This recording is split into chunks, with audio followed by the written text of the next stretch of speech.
Let me tell you about Daniel. So I met him in 2022 in Perth, Australia. It was after a weekday evening session. Not a huge event, just 20 odd people in a hired community room above a yoga studio. He waited until most people had left. The polite ones always do. 26, soft-spoken, ironed shirt. That slightly careful way of speaking you see in people who don't want to waste your time. So we ended up walking down to a little cafe on Beaufort Street. Nothing fancy. He ordered black coffee, didn't touch it for the first 5 minutes. And then he said, "Bante, nothing's wrong, but something feels off." That's usually how it starts with this kind of coffee shop counselling. He was working in IT support, stable job, regular hours, paid on time. He wasn't in crisis, no debt collectors, no disasters. But then he mentioned a classmate, promotion at a tech firm in Singapore, another friend, now senior consultant in his email signature. Someone else got engaged, someone else buying an apartment, that kind of thing. He'd laughed when he said it, but it wasn't that kind of tight laugh, you know. It's not that I want what they have, it said. It's just I feel like I'm falling behind. And I noticed something interesting. He didn't describe jealousy. He described acceleration, as if everyone else had quietly stepped onto a moving walkway at the airport. And he was still on the carpet, kind of. When he went home to Malaysia, for Chinese New Year, it intensified. Uncles asking polite questions, cousins comparing salaries, aunties calculating timelines, all very friendly, all very normal. But in those rooms, success had a face, a seat at the round table, a certain car parked outside. It wasn't abstract, it was relational. Then he moved to Australia. And here's what he said surprised him, that in Malaysia, he told me, it was people I knew. Here is everyone. Scrolling LinkedIn, reading headlines, housing prices, startup founders. There was always someone ahead, someone faster, someone scaling something. He said, it's like there's no finish line. There's just more and more and more runners. And the comparison wasn't loud, it was subtle. Half-second pause when someone mentioned their job. A slight tightening in his chest when he updated his own profile. So that's, in Pali, that Māna. It's conceit or something. Pride. In everyday clothes, though. It's not arrogance. It's not superiority. It's just measuring. What shifted for him wasn't dramatic. There wasn't some lightning insight at the cafe table. I didn't give him a clever line. I mostly listened. But a few months later, he wrote to me. I've stopped checking so much, he said. Stopped checking who moved, who upgraded, who announced. He started focusing on what was actually in front of him, the ticket he was solving, the project he was building, the gym session he had planned, the dinner he was cooking. Strange thing, he wrote, when I just do the next thing properly, I don't feel behind. That's it. He didn't conquer comparison. He didn't outgrow ambition. he just stopped feeding the measuring habit. But when the measuring quieted, something steadier appeared. Not confidence, not triumph, just enoughness. And that's where the heat cooled. Not because he won, but because he stopped racing ghosts.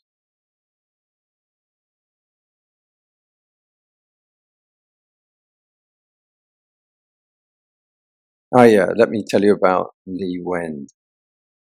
I first met her in 2019 in Penang, actually. It was one of those humid afternoons near Pulau Tikus Market. I'd gone down for a kopi-o. I was still drinking coffee there. And she was there with a friend of mine, her cousin, I think. She'd just moved back from KL, not long before that. She was 26, working in a small logistics firm, admin side. Nothing, glamorous. Spreadsheets, invoices, phone calls. She told me she was the reliable one in the office. If something needed doing, they'd give it to her, she said. Not proudly, just factually. We ended up talking for nearly an hour, and somewhere between the second coffee and the rain starting outside, she said something that stuck with me. Ante, she said, I'm doing everything right. Why does life still feel stressful and tight? She was renting a small apartment, 4th floor, no lift. The landlord had just increased the rent. Electricity bill higher than expected. Her car insurance renewal came in that week. Nothing outrageous, just steady. She told me, I thought if I worked hard, I would feel secure by now. And that word secure. I remember her really being about that. And then she said something even more interesting. When my bank balance drops, I feel smaller. That was her phrase, smaller. If there was less money in the account, she didn't just worry about rent. She questioned herself. Maybe I'm not progressing. Maybe I'm behind. Maybe I should be earning more by now. She once said, if I earn more, I'll feel more stable. But what she meant was, if I earn more, I'll feel more solid as a person. Now, she grew up in a fairly typical Malaysian Chinese family in Butterworth. Father ran a hardware shop. Mother did the accounts. From young, she'd been told, just sort of gently, not harshly, you must be steady job, steady income. Don't take silly risks.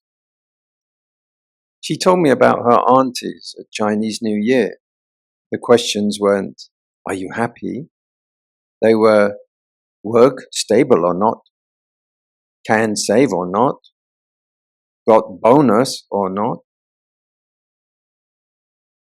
Even if you weren't earning much, what mattered was, could the family rely on you?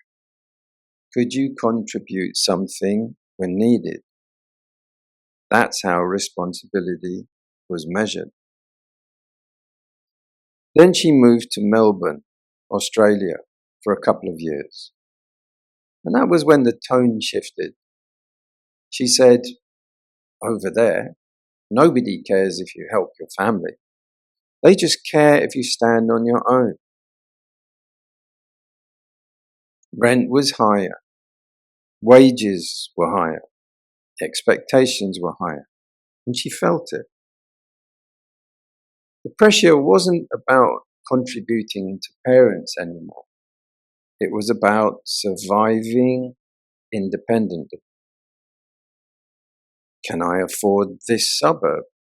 Should I move further out? Why is everyone else buying apartments? She laughed and said, everyone looks so stable on Instagram. But when we talked longer, it wasn't Instagram she was worried about. It was that quiet equation in her mind. More income equals more worth, more value. And that was the part that began to shift. Not suddenly, not with a big realization.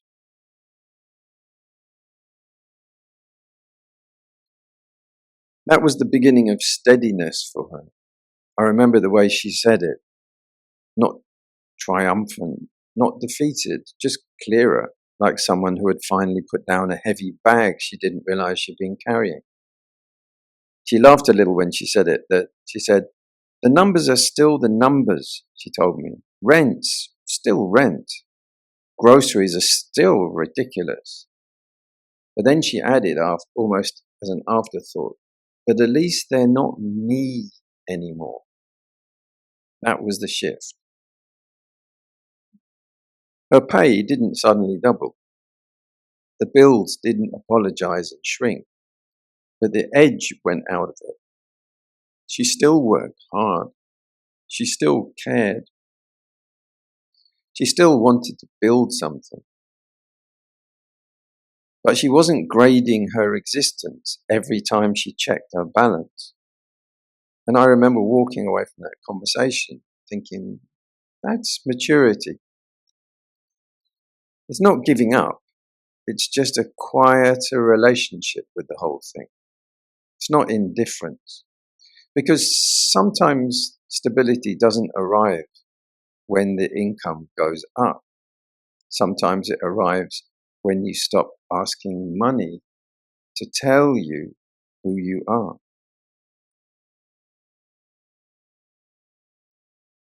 And when that happens, even if the figures stay the same, something inside feels less stressed and crowded. That's a very ordinary kind of freedom. But it's real.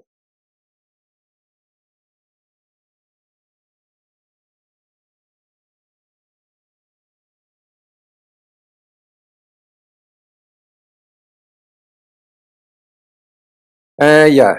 I met Wei Ming in 2021 in Ipoh of all places.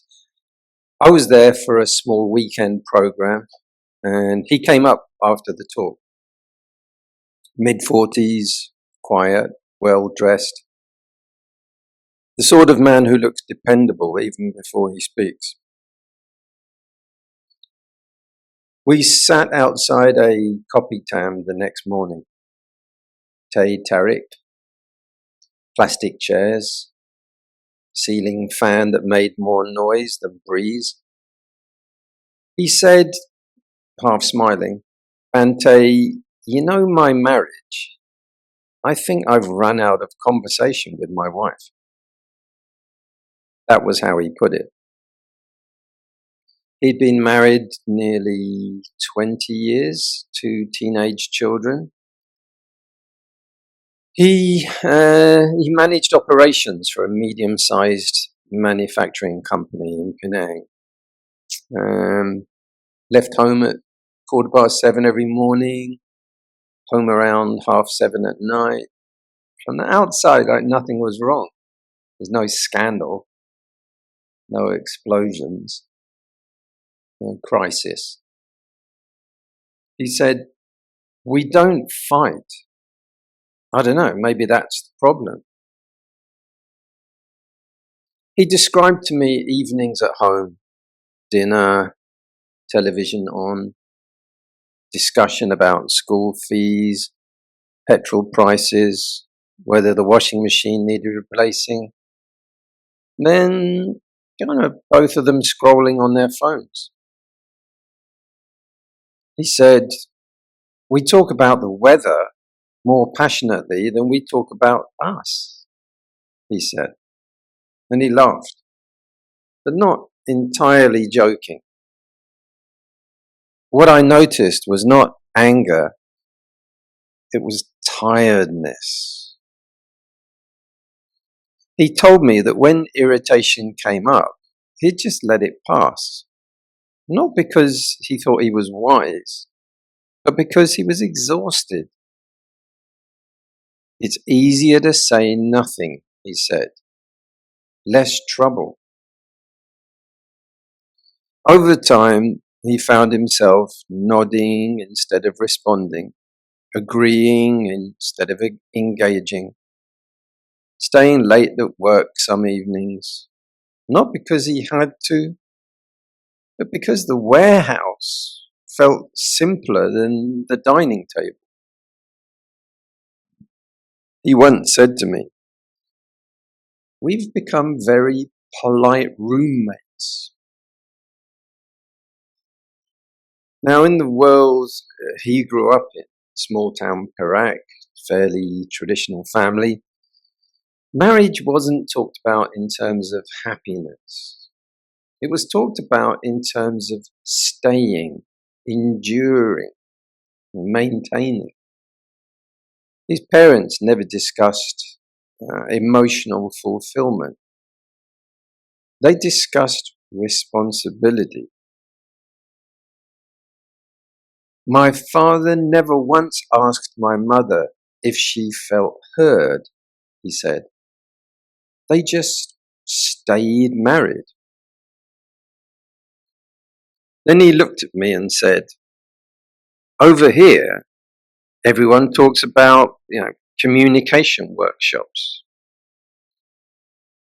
He wasn't mocking it. He just felt caught between two frames.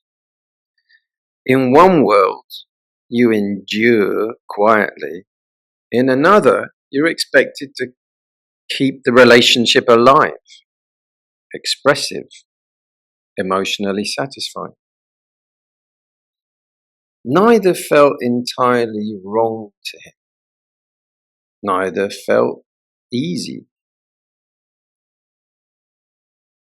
The heat did rise a little when he admitted something softer. "Sometimes I don't know what I'm supposed to feel," he said. "I'm not unhappy. I'm just flat." And then after a pause, "I don't want to leave. I just don't know how to stay properly." That was the honest part. There wasn't a dramatic turning point. No kind of grand confrontation at the kitchen table. What shifted was smaller. He told me later that he decided to do one simple thing. Stay in the conversation 10 minutes longer. Ask one real question before retreating. Sit at the table without the television on, even if the silence felt awkward.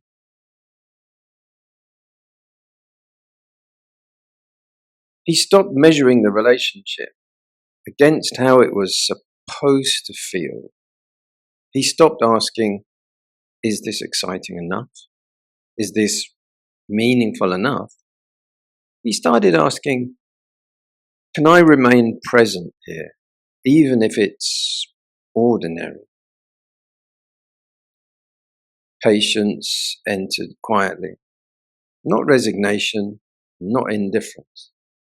Just less pressure to fix everything immediately. He said to me once, "When I stopped trying to make it feel alive, it started breathing again." That was the shift. Not fireworks, not transformation, just steadiness. Sometimes relationships don't need to be improved. Sometimes they need room. And sometimes staying without any tricks, without constant evaluation, is its own quiet form of care.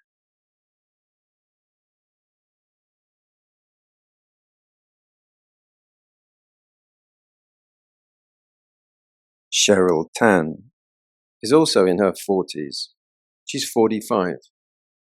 She is still competent, still capable. But the world around her has begun to speak in a slightly different register. New voices, new platforms, younger faces arriving with confidence and fluency she does not quite share. The fear does not announce itself dramatically. It appears as a question left unspoken. Am I still needed? Am I still visible? For some men her age, this fear gathers around work, status, relevance, being replaced by cheaper or faster alternatives. Professional identity wobbles. Recognition becomes harder to secure. For some women, the fear moves socially. Invitations thin. Attention shifts. Visibility fades in small ways that are easy to dismiss, but hard to ignore. In the Malaysian, Asian and Chinese environments, Cheryl knows well, health and decline were rarely discussed openly. One managed quietly. One did not complain. Worry was private, contained, often unnamed. In Australia, concern is spoken more directly.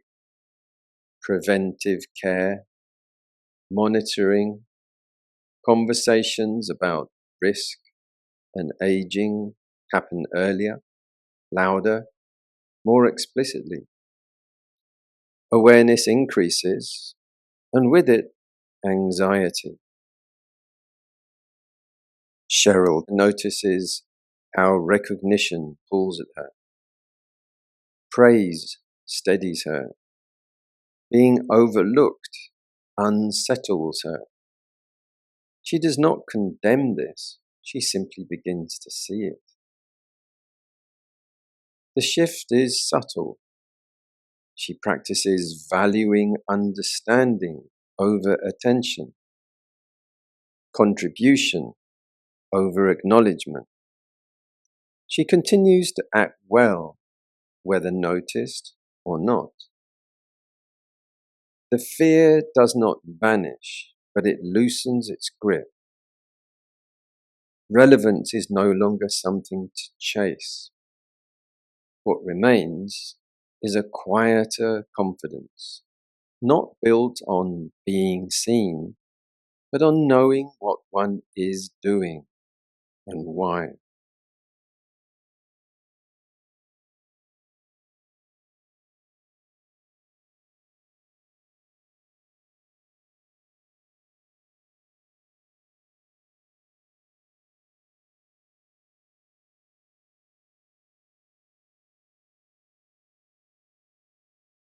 Mei Lin is 65. She notices that fewer people ask her opinion now. Conversations move around her rather than towards her. In shops, in family gatherings, in public spaces. Her presence registers less clearly than it once did. At first, this felt like loss. She had spent decades being useful, organizing, smoothing, anticipating what others needed. When that usefulness faded, something else faded with it. Over time, a quieter adjustment took place. Without quite deciding to, Mei Lin stopped competing for attention.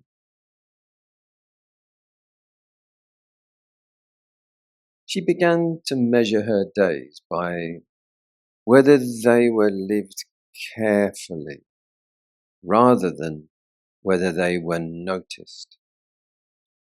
The need to be seen, it softened. A steadier sense of self took its place. Wei Chong is 65. Most of the large choices are already made. Work, family, place. The shape of his life no longer feels open in the way it once did. What remains is a gentle but persistent question, not sharp enough to disturb sleep, not heavy enough to name as a crisis. Simply this: what was it all for? The answers that once satisfied him no longer land. Achievement feels finished.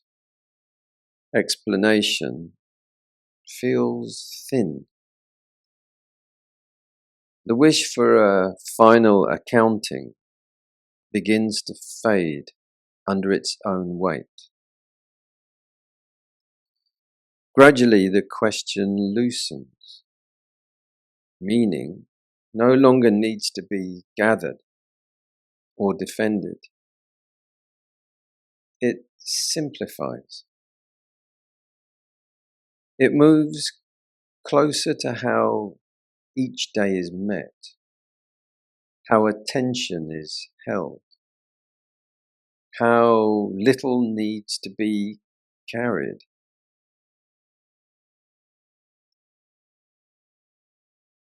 Let meaning simplify. Nothing resolves. Nothing needs to. Meaning becomes smaller, nearer, and easier to live with. No longer a conclusion to reach, but a way of standing in what remains.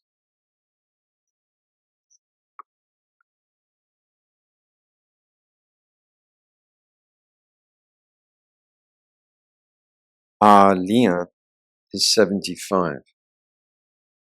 She no longer goes far. Her world has contracted to familiar routes, familiar rooms, familiar faces. What once felt like possibility now feels like boundary. At first, this shrinking world felt like deprivation. But something unexpected happened alongside it.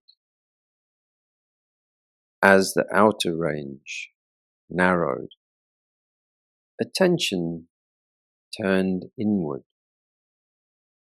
Memory, reflection, and quiet awareness took up more space. The world did not expand again, but depth replaced breadth. Life became less about movement and more about presence. What was lost in reach was partly recovered in intimacy.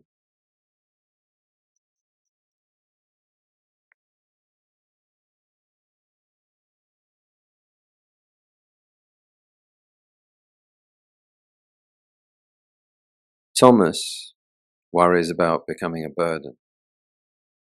He moves carefully now, measuring effort, apologizing more than necessary.